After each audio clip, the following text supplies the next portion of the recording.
Hi there. Welcome to this week's edition of Monday Messages.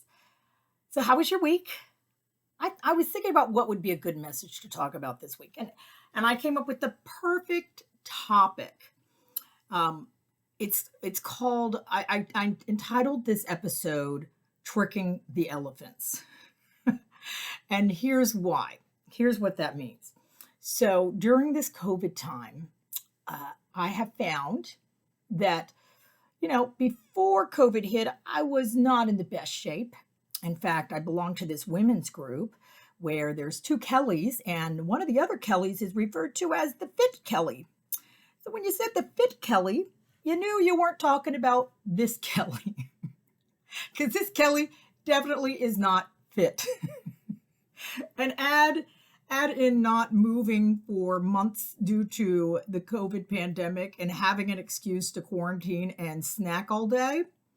Let's just say COVID-19, I put on the COVID-15. And I realized, I was like, oh, shoot.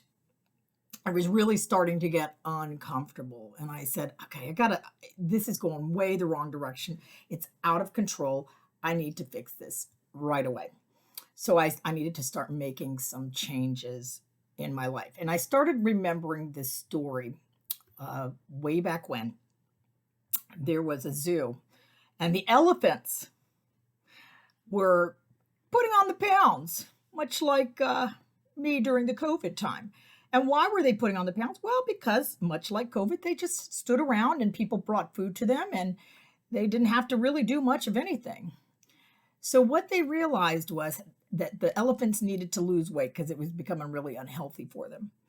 So they decided strategically to move the food all the way to the other side of the elephant display. So when the elephants wanted to eat, they had to go from point A to point B, eat, go back to their hangout zone. If they wanted to eat some more, go back. So they were tricking the elephants into eating, into exercising, whether the elephants knew it or not. And it worked. The elephants lost the weight. So I decided, well, if it can work for the elephants, it can work for this elephant right here. I'm gonna trick this elephant. So now, like when I go shopping, because I'm trying to get my steps in, so I choose to park in the furthest parking spot. When I went to like Harris Teeter this week, rather than try and get the closest spot I could get, I parked as far away as I could.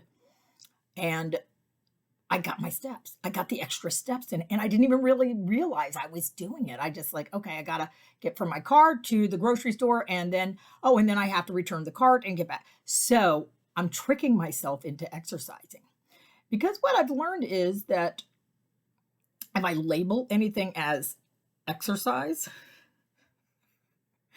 my mind will, I don't want to do it. I'm not doing it. No, thank you. Let's go get a snack. And it becomes a chore rather than a reason for wanting to do it. So I've decided I need to like retrain my brain. And I actually had my friend Linda. I'm starting a podcast. It'll be coming up soon. I interviewed my friend Linda, who talked about neuroplasticity of the brain. It's fascinating. Okay, so Linda is like a walking example of neuroplasticity and how it works. Linda was in a coma for I don't know how long she was in a coma. She went to the Gaza Strip, got encephalitis, almost died. She was in a coma, and when she came out of the coma, after the doctors didn't expect her to live, she had the brain of an elderly Alzheimer's patient, and the doctors honestly didn't know what to tell her to do because they're like, nothing we can tell you. So Linda was told, hey, there's still a lot we don't know about the brain. Go, you can research it. So in her state of mind, with the brain damaged state of mind, she had the wits to go to Barnes and Noble or wherever, buy books on brain and study how the brain works. And she discovered neuroplasticity. And how she explained it to me was that the brain is actually more pliable than we think. It regenerates every day. So you know how they say it takes 26 days to make a habit? That makes total sense with the neuroplasticity.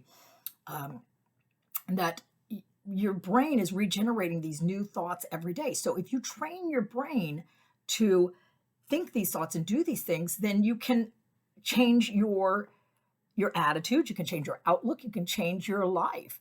And Linda did change her life. She could barely walk, she could barely talk, and now she's like this motivational speaker. She's got this website. I'll do a quick plug for Linda, the secret life of wonderwoman.com. Check it out. She's an amazing woman. She's a public speaker. She just like did some big health thing too, because she, like me, is trying to take off, but you would never know that she almost died and could barely speak or move. She was like 1 point away. She was at that turning point in her life where she could have gone, just taken what the doctor said as the 70-year-old Alzheimer's patient and just resigned to a life of sitting in a wheelchair and being a vegetable. Or she could take action and change her life and restructure her brain to this amazing life she has today. And she's a walking example of how this works. So there is my husband on my Monday message making an appearance. I didn't tell him I was doing the Monday messages. So that was my husband, and I will see what's going on with him in just a second. But the point is, retrain your brain to do what you want to do. So that in mind, I used to have to force myself to take walks. So like, I got to exercise, I got to lose the weight, I got to exercise and get the weight off. Well, now I've changed it to a walk in the morning with my dog that I thoroughly enjoy, because I look forward to getting out. I look forward to seeing my neighbors, getting my dog out, and I kind of take that time to regroup and center myself, think about the day ahead. And then in the evening, my son hops on his bike and I take my dog and we go on a walk around the neighborhood, and it's not exercise to me. I've retrained my brain to really look forward to my morning and evening strolls to start the day and end the day. And that has made a difference, because rather than the weight ticking up, it's starting to tick down. And I'm not even thinking about it. I'm retraining my brain to feel excited to get out and do some physical activity, which, if you know me, that's no easy feat. So that's just something to start your week off with. Start retraining your brain. Trick the elephants. Do what you need to do to change that outlook. If you've got a negative outlook, that's in your hands. Change that to a positive message. Change the message from, why do I have to do this, to, oh, I get to do this. How cool is this?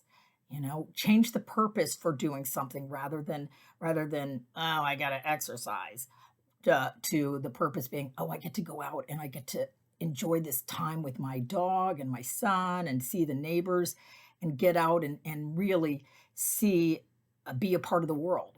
So that's my Monday message this week. I hope you got something out of it. I will be, doing a quick little plug here. I will be starting a podcast in which you can hear Linda and other people speaking. It's a self-help podcast called Kelly Appy, and it'll be coming in a couple of weeks. So stay tuned for that. But check in with my Monday messages every Monday. We'll start off our week together, and hopefully it'll give you a good start to your week and something to think about during the week. I look forward to seeing you next week. If you like this, subscribe. Let's keep in touch. I'll talk to you later. Bye.